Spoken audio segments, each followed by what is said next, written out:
Benvenute e benvenuti, io mi chiamo Sabatina Napolitano. Oggi parliamo di un articolo che ho pubblicato su Liquidarte dal titolo Come erano visti Ade e Persefone nell'arte antica.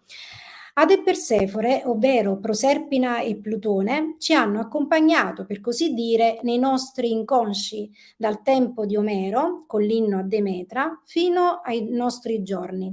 Rappresentanti dei misteri eleusini erano venerati a partire dal XVI il XIII secolo avanti Cristo come divinità degli inferi, ma soprattutto Persefone come divinità delle stagioni, delle messi, dell'agricoltura e del grano.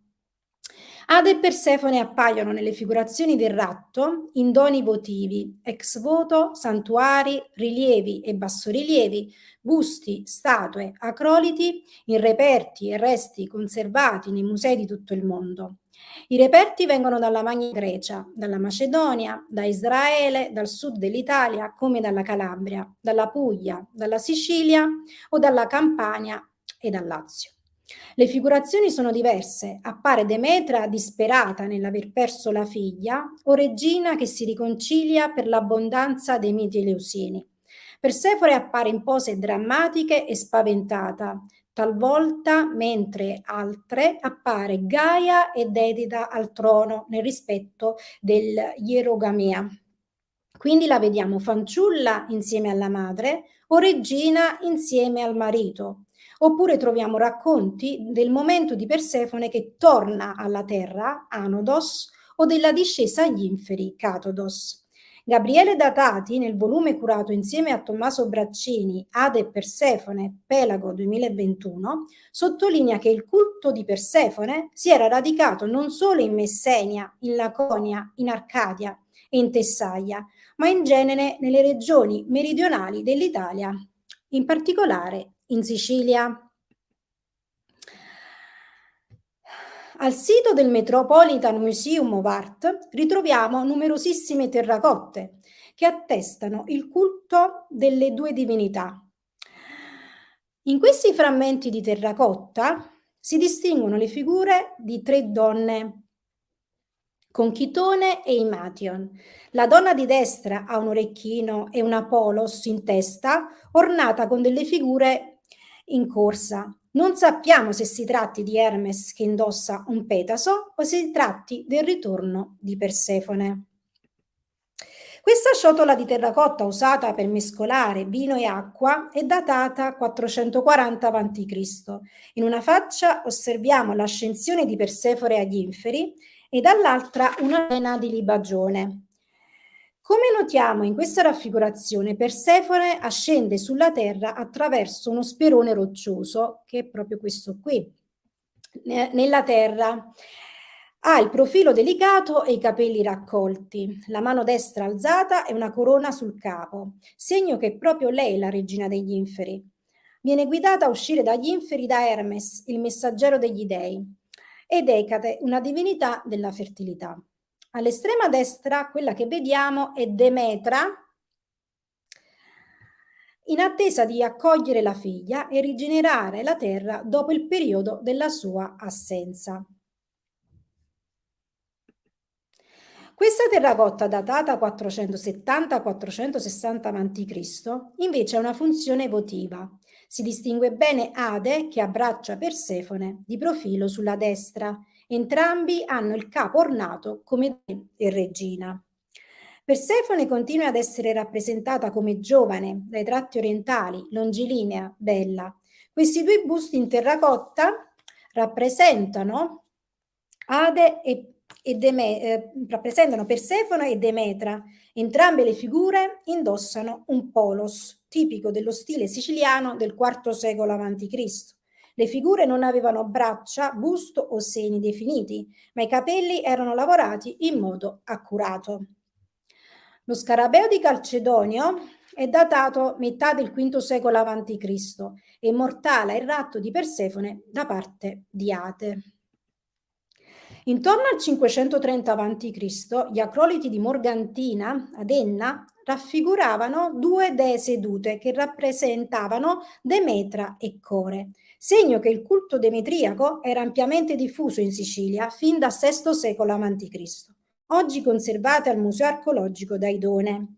La testa, le mani e i piedi sono scolpiti in marmo, avorio o pietra. Il resto del corpo è collegato con materiale più povero come il legno e poi rivestiti con stoffe e tessuti.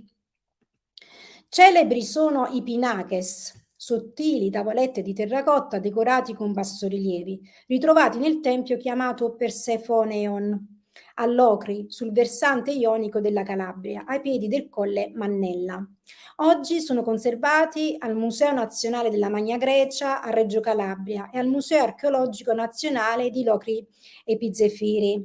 Qui il culto si protrasse tra il VII e il III secolo a.C., mentre i Pinaches risalgono alla prima metà del V secolo a.C.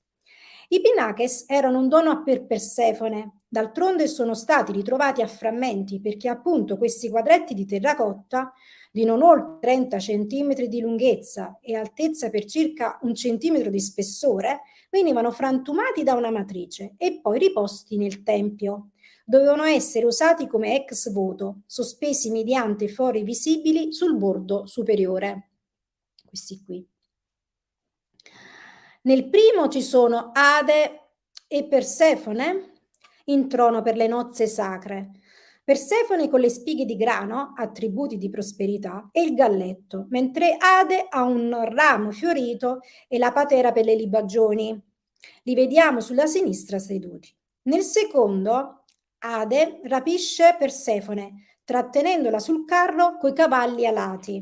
Nel terzo, Persefone, che apre la cesta mistica, l'Icnon Mysticon, con gli oggetti sacri per l'iniziazione. Come scrive Umberto Eco in Storia della civiltà europea, la civiltà greca, arti visive, Enciclomedia 1014, i Pinaches di Locri Epizefiri sono una delle produzioni artistiche numericamente più consistenti nell'arte magno-greca. Infatti ne sono numerosi. A partire dagli anni 50 del secolo scorso si deve una rilettura più accurata dei Pinaches da parte dell'archeologo Mario Torelli. Il grande rilievo di Eleusi, oggi conservato al Museo Nazionale di Atene, è datato intorno al 440 a.C., chiamato anche rilievo dell'iniziazione.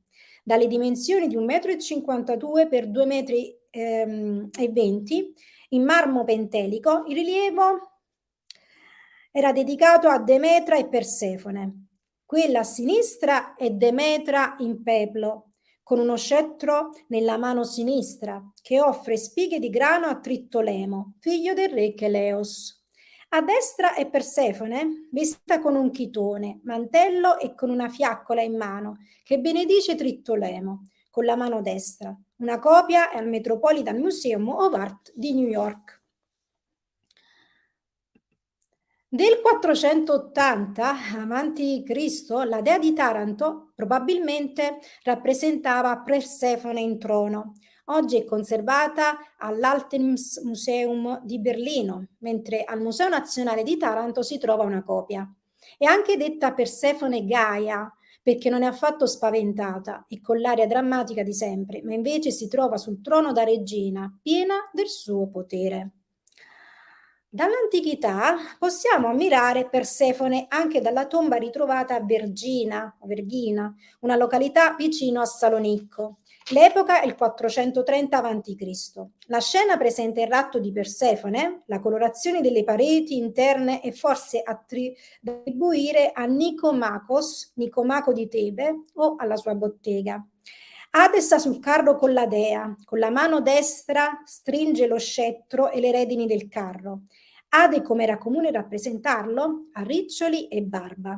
Persefone appare spaventata, sospesa e disperata e con i capelli sciolti al vento. Assiste alla scena una ninfa compagna di Persefone, in basso probabilmente Ciane, se ci rifacciamo all'inno a Demetra di Omero. Nella tomba c'è anche Hermes con Caduceo ed Elmo. Ad aprire la strada al carro di Ade e Demetra, disperata di aver perduto la figlia, dipinta sulla parete orientale. Il trono Ludovisi, datato prima metà del V secolo, 460-450 circa, è un trittico in marmo dell'isola di Tassos ed è conservato al Museo Nazionale Romano di Palazzo Altemps a Roma. Molti pensano che si tratti di Persefone, vestita di chitone, che risale dal mondo degli inferi. Ha molte analogie stilistiche con i Pinakes Locresi, tuttavia ad oggi non conosciamo ancora la vera attribuzione dell'opera. Nel 150 a.C. risale un cratere proveniente da Altamura, ma costruito a Taranto, in cui ci sono Persefone e Ade, che mangiano al centro e intorno tante figure, più di 20, che popolano gli inferi. Si distingue un musicista con la cedra, Cerbero, il cane a 3 teste e donne e uomini in dialogo in pose abituali. Il cratere fu ritrovato ad Altamura, nei pressi di Bari, nel 1847. Negli ultimi anni il MAN di Napoli ha stretto accordi con il Getty Museum per un restauro. Del V secolo a.C. è la stele dedicata a Basileia e Zeuxippo, Persefone e Ade. In questa stele, trovata in una chiesa di Atene e poi nell'Ottocento oggetto di lavori da parte dell'Accademia degli Arcadi Sonziaci, è raffigurato sulla destra un eroe seminudo sul letto, Cline, e davanti a lui una donna con in mano 2 oggetti.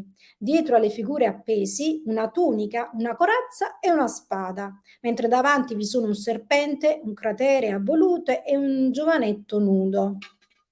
Al British Museum di Londra si trova una terracotta che raffigura Demetra e Persefone. Le 2 donne sono verosimilmente sedute su un divano drappeggiato con tessuti. La donna a destra è più anziana, riconducibile a Demetra. Appoggia la mano destra sul divano e la mano sinistra sul seno destro, protesa in avanti.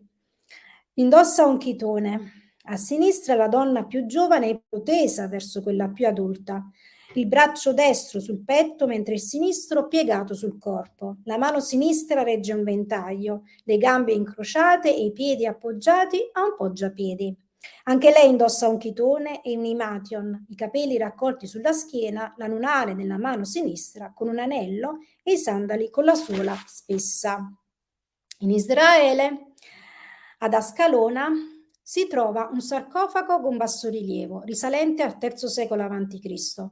Anche qui è rappresentato il rapimento di Persefone. Sulla sinistra si distingue bene Ade, con capelli ricci e barba, mentre Persefone sta nelle sue braccia sconfitta.